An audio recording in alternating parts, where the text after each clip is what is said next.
beautiful, yeah. When I run you, no question that this girl's too late because I'm beautiful. Muraho neza, ndabasuhuje mwese abadukurikiye, abakunzi bacu mwese aho muherereye, nizere ko mumeze neza. Nanjye meze neza, ndashima Imana, ndakomeye. Yari iminsi myinshi ariko nagarutse twari mu bihe bitoroshe, mu bihe bigoye, ariko mu by'ukuri twagarutse.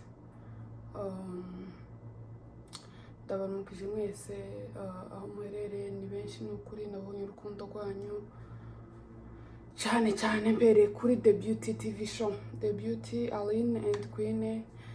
I love you guys so much, mukora ibintu byiza, muri abantu kabisa, mumeze neza cyane.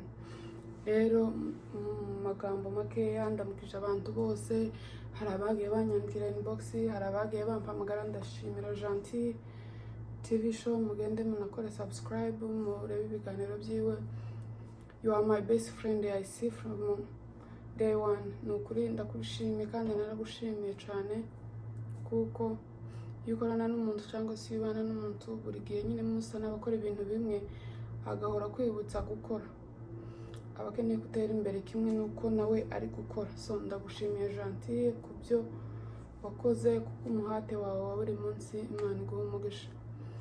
Rero nukuri nukwiseguraho, twari tugize iminsi tudakora, twagize ibyago dupfusha sokuru, ariko ndashimira umuntu wese watwihanganishije, ndashimira buri wese wadufashe mu mugongo. Mu by'ukuri ahangaha nahabonye ibintu bikomeye, nahigiye n'isomo. Umuntu wese bivuye ku mutima wampamagaye, ndashimira umuntu wanyandikiye wese ambwira ngo Paul wihangane, ubageze mu rugo mwese Imana ibahe umugisha. Hari abantu ntatekerezaga, mu by'ukuri naje nabonaga bariya turaziranye n'ibiraho nyine ariko bene abo nibo nasanze aribo bantabaye ba hafi, nibo nasanze arizo nshuti zanje. Abantu bose tuziranye kimwe, nza kumenya n'abantu bo gutoranya muri ba bantu bose tuziranye nyine nshobora kwegera cyangwa se nshobora kubwira ibyanje. Rero mu magambo make, ni ukuri twarishimye kudufata mu mugongo, kuduhorahoza ku bantu twabanye from day one kugeza n'ubu, bakiduhamagara bakitubwira ati mwihangane kuba mwarabuze sogokuru. Ndabashimiye bivuye ku mutima, mu by'ukuri sinavuga amazina yanyu kuko muri benshi. Rero Imana ibaha umugisha ku byo mwakoze. Rero mu by'ukuri twari kuba-updatinga ko tugiye gusubira mu kazi bisanzwe, tugiye gukora nk'uko twari dusanzwe dukora. Rero mukomeze mudushigikire, mukomeze muze mubane natwe, mukomeze mukurikire ibikorwa byacu. Abatarakoze subscribe mubikore, mutere commentaire ku bintu byiza, yewe ni icyo ubona kidakwiriye ukitubwire tugikosore, kugira ngo tubashe gukora ibintu binoze cyangwa se ibintu bisa neza. Nkomeza rero no kwihanganisha umuryango wanje, ndihanganisha mama wanje, ndihanganisha abo bavukana bose, nyine mbese umuryango muri rusange wabuze umubyeyi.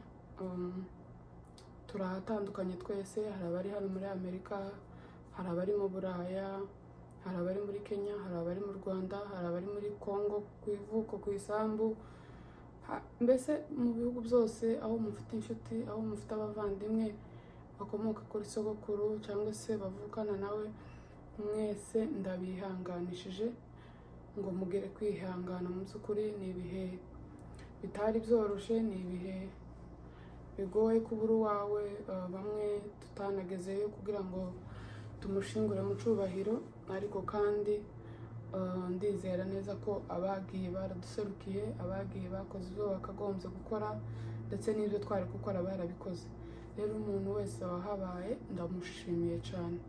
Rero mukomeze kwihangana, mu by'ukuri mukomeze kwihangana, sokuru araheza. Rero bantu banje, abakunzi banje mwese, abantu munkunda munshigikira umunsi ku munsi, dukomeze tubane, dukomeze dufatanye mu iterambere cyangwa se mu gukora umunsi ku wundi mudushigikira, kuko mutwereka urukundo rwanyu turarubona. Mu by'ukuri ari mu makomantere turayabona, ari na inbox, abaduhamagara se, abatwandikira se ko mudushigikira. Hari igihe ushobora kunyandikira nkabura umwanya bivanye naho nshobora kuba ndi, ariko umuntu wese wanyandikiye ambwira ko akurikirana ibikorwa byanje ndabigushimiye. Noba ntaragusubiza, noba naragusubije, ndabigushimiye cyane kuko uri umuntu ukomeye kuri twe cyane. Rero mukomeze mubane natwe, mukomeze mudushigikire muri byose, mukomeze mubane natwe. Yewe niba utaranakora na subscribe uyikore mu by'ukuri kugira ngo dukomeze tubane. Rero abakunzi banje, abakunzi ba Jolie TV Show, dukomeze tubane, tugarure vibes. So tugiye gutangira, ahari video izakurikiye muzabona imeze neza, ibintu bizaba byatangiye kuza. Rero murakoze cyane kubwo kudukurikirana. Imana ibahe umugisha, murakoze, mugire ibihe byiza.